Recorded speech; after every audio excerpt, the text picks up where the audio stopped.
everyone, it's Ebony again with Becoming Bianca. Welcome back.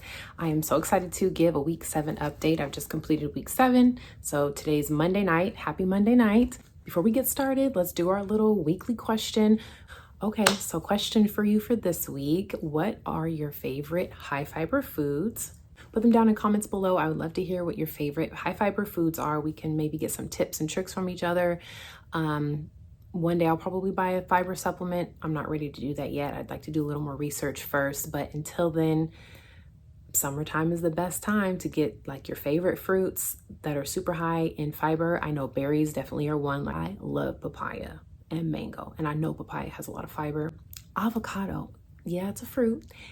It has a lot of fiber, a lot of fat too. So if you are trying to keep your fats low for health reasons, your doctor said, or something like that, I don't know.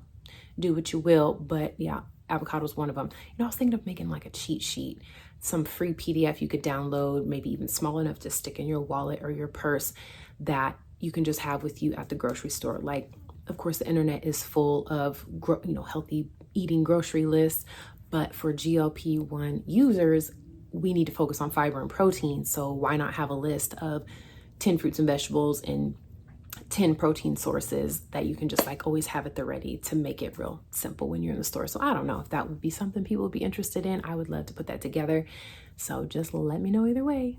This is the beginning of week 8. So yesterday was the end of week 7, and I actually took my injection on Saturday, and I did another 10-day stretch unintentionally with that one, because I had an injection on June 19th, and then I took one again on the 28th or 29th.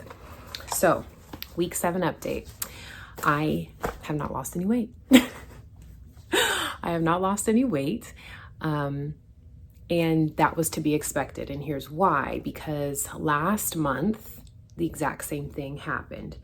So it was about the 3rd week, knowing the hormone fluctuations I was going to have and the things that was going to be happening in a few days, if you catch my drift, I knew that the weight was going to either go up or stay the same despite what I ate. And also something that I learned is that all the days leading up to the bodily changes, the cravings did take over. So let's see, today's Monday. It was like Friday night, Thursday night. Basically last week was Twizzlers, Red Vines, popcorn, Domino's. Yeah. And I paid for it big time. Bloated like I'm 6 months pregnant, and just felt generally gross. Now, interestingly, calorically, totally on point. I'm still in a huge calorie deficit, but I'll show you right here what was going on with my weight, because I still am weighing myself frequently, even though I knew it was going to be very disappointing. Just for a split second though, because I had to get my mind right all over again. So basically, I did not have a new low, okay? So if you're not using something to track your ups and downs and what your averages are doing, this could be disappointing. However, because of the tool I used, it didn't affect me too much. I did not have a new low last week, but I had a new high, and that high was lower than the last high. And so that way I knew I was doing exactly what I needed to be doing. So I still have my 10-day low is still 185 point something, but my 10-day high is 188. And the 10-day high for week 6 was 190 something. So I'm going in the right direction. I know in a few days, everything is going to drop right back off, and I'll probably hit a new low. I'm assuming of probably 183 or 182. So right now I'm saying that I'm 185 pounds. So still basically down 19 pounds after full 7 weeks, but week 8, I know, is going to make up for that like it did last time. So since I knew what to expect, I wasn't too tore up about it. The only thing I was disappointed was the fact that I ate Domino's. Like, it's just, I'm not saying pizza's bad, but for me, with my eczema and just being bloated after having grains and itchy sometimes, plus with my thyroid disease, it was not a good choice. But I was so hungry, I didn't plan ahead. So lesson learned, those little tweaks that I need to do a lot better about. So I try to film during the day, but today got away from me. It is now bedtime, but I wanted to get this out there so that it's still Monday night when I record it, when I post it, hopefully depending on where you're tuning in from, so that I can hurry up and get week 7 update out and then just focus on week 8. So last week, while my food choices were disappointing, the fact that I still tracked everything I ate, no matter how bad it got, that my calories were still in a deficit, and that I used that downtime and not feeling so good to just lay around and relax and plan out my next week. So a couple weeks ago, I had already been looking at the calendar, trying to get more in a planning mindset, and this works really well for my brain. It was so satisfying that July 1st is a Monday. The fact that the first of the month is a Monday, I thought, what a great time to up my step goal, and before the first comes today, be totally ready with my eating plan and my workout plan. So that's what I did. And I have my workouts planned, it's kind of embarrassing to say, but till the end of the year. And because it's a YouTube fitness instructor, certified instructor, I think she's even a certified nutritionist. She has structured programs, which works really well for my personality and the way I think. And so I was able to pick 6-week and 10-week programs, or 5-day, 1-week programs to plan out my workouts for the rest of the year. I can tweak them if I want to, but it feels so good to just take that task off my list. It's something that I don't even have to think about now. It'll just be on my calendar. So that's what I did during week 7, planned out my workouts so that today, Monday, I was able to increase my step goal to 9,000 going forward, because I've been hitting 8,000 and averaging over 10,000 averaging. So I figured, why not increase my goal in a way so that it's even just a little bit easier. I'm trying to do, more with less, make things easy and gradual, and challenge myself in ways that needs to be challenged, but not everything needs to be a challenge. So that's what I did for that. I do not have an eating plan, but I did revisit my macros because I forgot her name. I feel so bad. But anyway, she did a really good video on the results of her DEXA scan and readjusting her caloric goals and her macros and protein according to what she was trying to achieve. And it made me think that maybe I need to revisit it too. So I didn't even really make that many changes. Okay, I take that back. I went back to a protein goal that I had set months ago, but thought maybe it was just a little bit too crazy, but I put it back on there. So I'm trying to get 150 grams of protein. I know it sounds crazy, but hear me out. Today was my first day of getting back into lifting, and Tirzepatide is giving me an opportunity that I never thought I would have.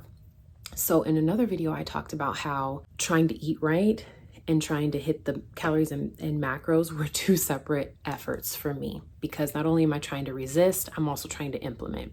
So Tirzepatide has taken the resisting right off the table, and now I can focus on implementing. And I'm so excited for that because I love to lift. I've loved the thought of having somewhat of like a semi bodybuilder focused type of eating and working out.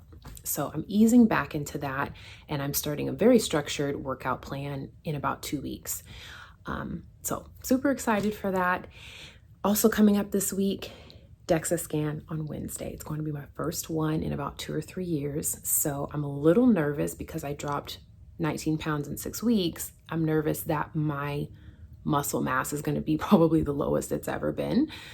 But we'll see. I don't know. I'm excited to see what that says. Then my lab results came in. So I think I said in my last video that I was going to have fasting labs done. I got them done last week. They took over a week to come in. I was so anxious. I kept checking. I was really concerned with, I had a full workup. I mean, so many labs. I'm scared to see that bill when it comes. But I was really interested in seeing my thyroid antibodies and my A1C. So y'all, my A1C is 5.3, which according to my little bit of knowledge, tiny, basically non-existent knowledge, I think that's good. 5.3 is good. So As far as lab work, in all the years of my adult life, I've never been pre-diabetic, even during my pregnancies. So my struggle has been my thyroid. And y'all, my thyroid results. My thyroid antibodies, which if no one knows about Hashimoto's and your thyroid, or the antibodies that your body can make that attacks the thyroid, your antibodies should be 0. Mine are 1,700. Which is probably the second to highest result that I've had since I've ever had lab work done. At one point, they were over 2,000. I know when I was diagnosed with Hashimoto's, they were 1,400. Now they're 1,700. I kind of wish I had gotten them done before I got on Tirzepatide to see what they were at that time, because then I was eating lots of sugar, lots of wheat, which also, if you're not familiar with Hashimoto's, your body attacks gluten the way it attacks your thyroid is molecules, because they are very similar. I think they're only like one molecule off. So to put Hashimoto's in remission, the biggest factors, there's a lot of little factors, but the biggest factors are getting off of sugar, grains, specifically wheat, and dairy, and going high protein, lots of veggies, lots of fruit. I have never been able to stick with that for any length of time. At one point, I got my antibodies down under 600, but that's the lowest I've been able to get them. So that is like a sub project. Between aesthetic goals, my health goal is to, man, if in 6 months to a year, I could take that thyroid antibody panel again, and it's like, man, if it was 0, that would be amazing. But if it was even a couple hundred, that would be a huge win. That's a big reduction from the 1,700 that just came in today. So I'm smirking and smiling, but it's a nervous smirk because there's nothing to be smiling about when it comes to that. The other interesting thing is that I had low free T4 and my TSH was normal. So a quick Google search, with low free T4, which is the thyroid hormone, but normal TSH, it could signal hypothyroidism or secondary hypothyroidism. So, you know, I'm sure my naturopath, when she goes over my labs, is going to tell me that I'm hypothyroid, which I've probably been hypothyroid this whole time of having Hashimoto's, but I've never really paid attention to my T4, T3, and TSH. I really only looked at the antibodies because I wanted to know what the actual inflammation that was going on at that time. So there you go. Haven't lost any weight. My thyroid antibodies are off the chart. I had Domino's, Twizzlers, Red Vines, and a whole bunch of popcorn at the movies last week. And yeah, that's real life. Very, very real. And also, my last update, going back and looking at that is so funny. I look so tired. That was rough. I'm not going to do that to y'all again. So today I put on a little lipstick. You know, it's late at night right now, but I made sure I didn't get my hair too messed up because I knew it was not going to be till late tonight that I got to get this video out there. But I'm getting a little bit faster with what to say, my editing. So hopefully this will be up before midnight my time. So I think I've covered everything. I'm checking my notes real quick. Oh, also I did like a really intense leg workout last week. So that's probably a little bit of water weight and inflammation contributing to not losing weight on the scale. So yeah, just as a recap, there's 4 big contributing factors to staying the same. My cycle, the end of a cycle, not enough sleep. I did not get enough sleep. I've been averaging 6 hours. That's what my Oura ring has been telling me. 6 hours, that's not enough. I didn't know it was that low. So I'm going to sleep right after this. And I started lifting. I thought I said today, but I do remember that I did intense leg workout last week, and that's in my notes. So it's probably temporary inflammation, water weight gain. And then yeah, Domino's and sugar. Domino's, ooh. Okay, so those are my biggest takeaways, that we need to be ready for our cravings. If I would have had the house full of like berries and, you know, some pre-made protein stuff that I loved, I probably would have made better choices. But when you're hungry, and sometimes fed is best. Sometimes. Now, do I wish I had made other choices. Yeah, but you know, there's always room for improvement. So one of the things about being on this, they say protein's so important, but fiber is so important. I haven't bought a fiber supplement yet. And the reason why is because this whole journey, I was trying to do something different. I've always tried in the winter time, and then I'm white knuckling it through the winter time because I want to be ready for summer. I want to look cute in summer. Well, winter is very depressing here. It's like cloudy 9 months of the year. In fact, it was still cloudy today. It's July 1st. Yeah, it hasn't even been hot and sunny yet, but like twice so far this year. So my idea was, why don't I try to lose weight at a much easier time of year? And there's so many reasons for that. The weather is better. It's easier for me to get up and get moving. My body's not hurting as much because it's actually sunny and warm.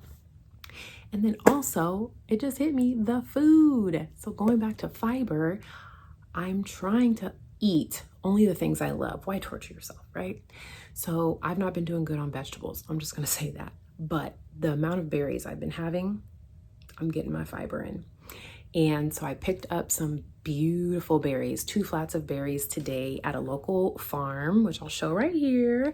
These strawberries, oh my word, blackberries and raspberries, they're delicious. It was the best thing ever. So right now during summer is probably going to be pretty easy to figure out healthy stuff to eat.